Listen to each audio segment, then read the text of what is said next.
జై వాల్మీకి, జై శ్రీరామ్. కూజంతం రామ రామేతి మధురం మధురాక్షరం ఆరుహ కవితాశాఖం వందే వాల్మీకి కోకిలం. నా పేరు పులి శ్రీనివాసులు. వాల్మీకి సంఘం ఆంధ్రప్రదేశ్ వ్యవస్థాపక అధ్యక్షుడిని.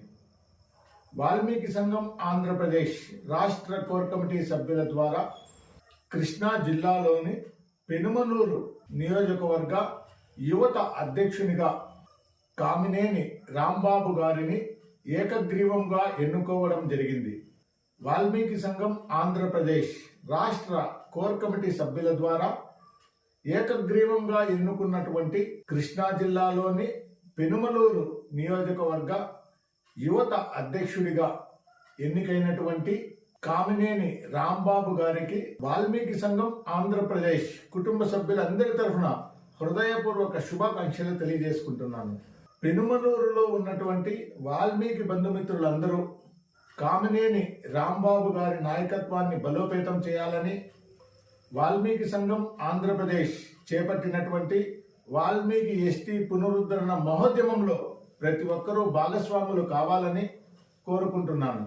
పెనుమలూరు యువత అధ్యక్షుడు కామినేని రాంబాబు గారు పెనుమలూరులో ఉన్నటువంటి వాల్మీకి బంధుమిత్రులందరినీ సమన్వయం చేసుకుంటూ వాల్మీకులు కోల్పోయినటువంటి ఎస్టీ పునరుద్ధరణతో పాటు విద్య, వైద్యం, ఉపాధి, రాజకీయ, ఆర్థిక, సామాజిక, సాంస్కృతిక రంగాలలో వాల్మీకులను ముందుకు నడపడం కోసం పెనుమలూరులో ఉన్నటువంటి వాల్మీకి మేధావులను, మహిళలను, రైతులను, కార్మికులను, కర్షకులను, ఉద్యోగస్తులను, విశ్రాంత ఉద్యోగస్తులను, ముఖ్యంగా యువతని ప్రేరేపితం చేసి వాల్మీకి ఎస్టీ పునరుద్ధరణ మహోద్యమంలో ప్రతి ఒక్కరిని భాగస్వామ్యులు చేయాలని కోరుకుంటున్నాను. ఈరోజు వాల్మీకి జాతిలో పుట్టినటువంటి జరా అనే వేటగాడి గురించి మనం తెలుసుకుందాం.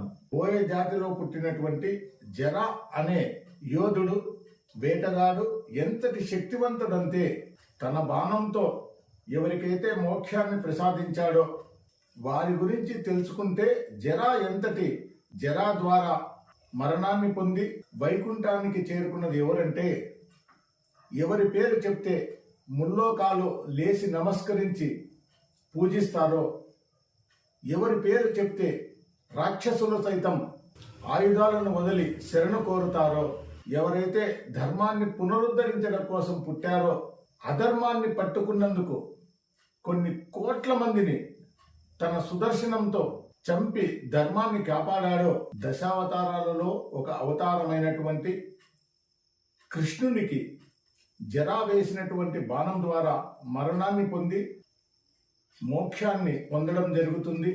మరి శ్రీకృష్ణునికి మరణాన్ని ప్రసాదించినటువంటి మన బోయ జాతికి చెందినటువంటి జరా అనే బోయవాని కథను, మరి బోయవాని చేతిలో మరణించాల్సిన అవసరం శ్రీకృష్ణ భగవానునికి ఎందుకు వచ్చిందో ఈ వీడియోలో తెలుసుకుందాం. మనకందరికీ తెలుసు, శ్రీకృష్ణ భగవానుడు పుట్టడమే ధర్మాన్ని పునరుద్ధరించడం కోసం. తాను పుట్టింది జైల్లో, ఒక అమ్మకు పుట్టి ఇంకొక అమ్మ దగ్గర పెరగడం జరిగింది. బంధువులు, మేనమావలే తనను చిన్నప్పటి నుంచి చంపాలని, పెరిగే కొద్దీ రాక్షసులందరూ, అధర్మంలో ఉన్నటువంటి వాళ్ళందరూ కూడా ధర్మాన్ని పునరుద్ధరించడం కోసం వచ్చినటువంటి శ్రీకృష్ణుని చంపడమే లక్ష్యంగా పెట్టుకొని అనేక మార్లు శ్రీకృష్ణునికి ప్రాణహానిని తలపెట్టడం జరిగింది. ఎన్ని ఇబ్బందులు వచ్చినా ధర్మం వైపే శ్రీకృష్ణ భగవానుడు నిలబడి ద్వాపర యుగంలో ధర్మాన్ని గెలిపించడం కోసం ఎంత బాధలు పడ్డాడో మనం ఒక్కసారి మహాభారతాన్ని చదివితే అందరికీ అర్థమవుతుంది. అంతటి శక్తివంతుడమైనటువంటి శ్రీకృష్ణ భగవానుడు కురుక్షేత్రంలో కౌరవులందరూ మరణానికి కారణం శ్రీకృష్ణ భగవానుడే అని శ్రీకృష్ణుని వద్దకు వచ్చి ఏ విధంగా కౌరవులందరూ మరణించారో అదే విధంగానే యాదవులందరూ ఒకరిలో ఒకరు కొట్టుకుని మరణిస్తారని, ఈ కురుక్షేత్రంలో ఎవరు ఎక్కడ చనిపోయారో తెలియక అంత్యేష్టి సంస్కారం కూడా చేసేదానికి వీలు లేకోకుండా ఏ విధంగా కౌరవులు చనిపోయినారో అదే విధంగానే శ్రీకృష్ణ భగవానుడు కూడా చనిపోయి తన శరీరం కూడా దొరక్కోకుండా కుళ్ళిపోతుందని గాంధారి శ్రీకృష్ణునికి శాపం పెట్టడం జరుగుతుంది. శ్రీకృష్ణ భగవానునికి మరణానికి ఇంకొక కారణం, మునులందరూ ద్వారకకు వచ్చి శ్రీకృష్ణ భగవానుని కలుసుకోవాలని వచ్చినటువంటి మునులందరికీ శ్రీకృష్ణ భగవానుని కొడుకు సాంబుడు హేళన చేస్తూ తను గర్భం దాల్చాడని, తనకు పుట్టబోయే బిడ్డ ఆడా మొగ అని ఆ ఋషులను హేళన చేస్తూ ప్రశ్నించడం జరుగుతుంది. ఆ ఋషులకు కోపం వచ్చి, నువ్వు నిజంగానే గర్భాన్ని దాల్చినావు, నీ కడుపులో పుట్టబోయే ముసలమే యాదవ వంశానికి కారణమవుతుందని మరి శపించడం జరుగుతుంది. మరి ఇంకొక కారణం, త్రేతాయుగంలో విష్ణుమూర్తి శ్రీరామ అవతారంగా పుట్టినప్పుడు వాలి అనే కోతి జాతిలో రాజు అయినటువంటి యోధునికి ఒక వరం ఉంటుంది. తాను ఎవరితో అయితే యుద్ధం చేస్తాడో ప్రత్యర్థుల్లో ఉన్నటువంటి శక్తిలో సగభాగం వాలికి చేరిపోతుంది. కనుక శ్రీరామచంద్రుడు వాలితో ప్రత్యక్షంగా యుద్ధం చేయకోకుండా సుగ్రీవుణ్ణి పంపి చెట్టు చాటు నుండి వాలిని బాణం వేసి చంపడం, వాలి నీవు ధర్మప్రభువు, నువ్వు ఈ విధంగా చెట్టు చాటు నుంచి చంపడం భావ్యమా అని వాలి శ్రీరాముని ప్రశ్నించడం జరుగుతుంది. అప్పుడు శ్రీరామచంద్రుడు, రాబోయే ద్వాపర యుగంలో నేను శ్రీకృష్ణునిగా ఉద్భవిస్తాను, నా మరణం నీకు ఏ విధంగా అయితే చెట్టు చాటు నుండి బాణం వేసి చంపానో అదే విధంగానే కృష్ణావతారం కూడా ఒక బోయవాడు వేసినటువంటి బాణంతో నాకు మరణం వస్తుందని వాలికి చెప్పడం జరుగుతుంది. ఈ విధంగా శ్రీకృష్ణుని కొడుకైనటువంటి సాంబుని కడుపులో మునులు ఇచ్చిన శాపం ద్వారా ముసలం అంటే రోకలి పుట్టడం జరుగుతుంది. ఆ రోకలిని ఏ విధంగా నాశనం చేయాలని చూసినా కూడా వీలు కాదు. అందుకని ఆ రోకలిని మొత్తం నూరి చూర్ణం చేసి సముద్రంలో కలపమని బలరాముడు యాదవులకు చెప్పడం జరుగుతుంది.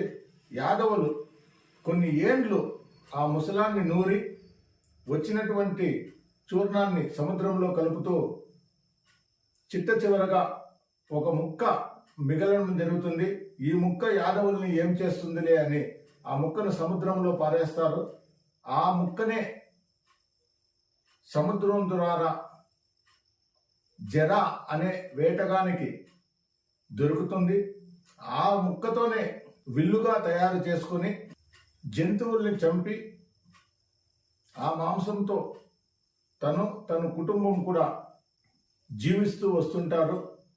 ఒకానొకప్పుడు వేటకు వెళ్ళినటువంటి జరాకు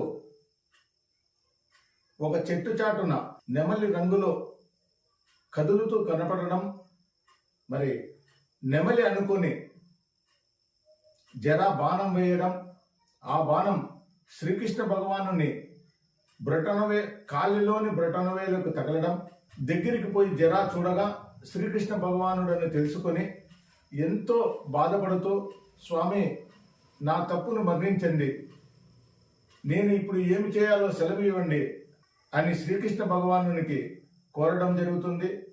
అప్పుడు శ్రీకృష్ణ భగవానుడు, బోయ జాతికి చెందినటువంటి ఓ జరా, నీది ఏమీ తప్పిదం లేదు. గత జన్మలో నీవు వాలి మహారాజువి.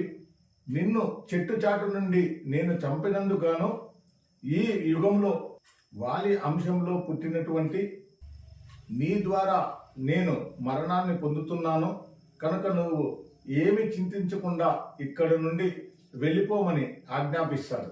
మహాపతివ్రత గాంధారి ఇచ్చినటువంటి శాపాన్ని భరించాలనే ఉద్దేశంతో తాను మరణించి 9 రోజులు శవమంతా కూడా కుళ్ళిపోవడం జరుగుతుంది. తరువాత పాండవులందరూ రావడం, శ్రీకృష్ణ భగవానుని అంత్యేష్టి కార్యక్రమాలు చేయడం జరుగుతుంది. మరి శ్రీకృష్ణ భగవానుని మరణంతో ద్వారకా నగరం ద్వాపర యుగం కూడా పూర్తి అవుతుంది. బోయ జాతికి చెందినటువంటి జరా అనే వేటగాడి ద్వారా మరణాన్ని పొంది శ్రీకృష్ణ పరమాత్మునికి వాల్మీకులందరి తరఫున శతకోటి వందనాలు తెలియజేసుకుంటూ శ్రీకృష్ణ భగవానుని కరుణా కటాక్షాలు వాల్మీకుల పైన ఎల్లప్పుడూ ఉండాలని, శ్రీకృష్ణ భగవానుని ఆశీర్వాదంతో వాల్మీకులందరూ ఆయురారోగ్యాలతో సకల సౌభాగ్యాలతో అష్టైశ్వర్యాలతో తులతూగాలని, ఇప్పుడు వాల్మీకులు పోరాడుతున్నటువంటి ఎస్టీ పునరుద్ధరణ కూడా ఆ దేవదేవుడు శ్రీకృష్ణ పరమాత్ముని ఆశీర్వాదాలతో త్వరలోనే సాధించాలని కోరుకుంటూ, బోయ జాతికి చెందినటువంటి జరా అనే వేటగాడి వంశంలో పుట్టినటువంటి మనమందరము ఎంతో శక్తివంతులమని, మనం అనుకుంటే సాధించలేనిది ఏమీ లేదని వాల్మీకి బోయలందరికీ తెలియజేసుకుంటూ, 68 సంవత్సరాలుగా వాల్మీకులకు జరుగుతున్న అన్యాయాన్ని ప్రశ్నిస్తూ వాల్మీకి సంఘం ఆంధ్రప్రదేశ్ నిర్వహిస్తున్నటువంటి వాల్మీకి ఎస్టీ పునరుద్ధరణ మహోద్యమంలో ప్రతి ఒక్కరూ భాగస్వాములు కావాలని, కృష్ణా జిల్లాలోని పెనుమలూరు నియోజకవర్గ యువత అధ్యక్షుడైనటువంటి కామనేని రాంబాబు గారికి వాల్మీకులందరూ సహాయ సహకారాలు అందించి ఈ స్క్రీన్ మీద కనబడుతున్నటువంటి ఫోన్ నెంబర్కు ఫోన్ చేసి తమరి అమూల్యమైనటువంటి సలహాలు, సూచనలు, సహాయ సహకారాలు అందించాలని, భావితరాల వాల్మీకుల బిడ్డల భవిష్యత్తు కోసం ప్రతి ఒక్కరూ సహకరించాలని కోరుకుంటూ, నేను మీ పులి శ్రీనివాసులు, వాల్మీకి సంఘం ఆంధ్రప్రదేశ్ వ్యవస్థాపక అధ్యక్షుడిని. జై వాల్మీకి, జై శ్రీరామ్.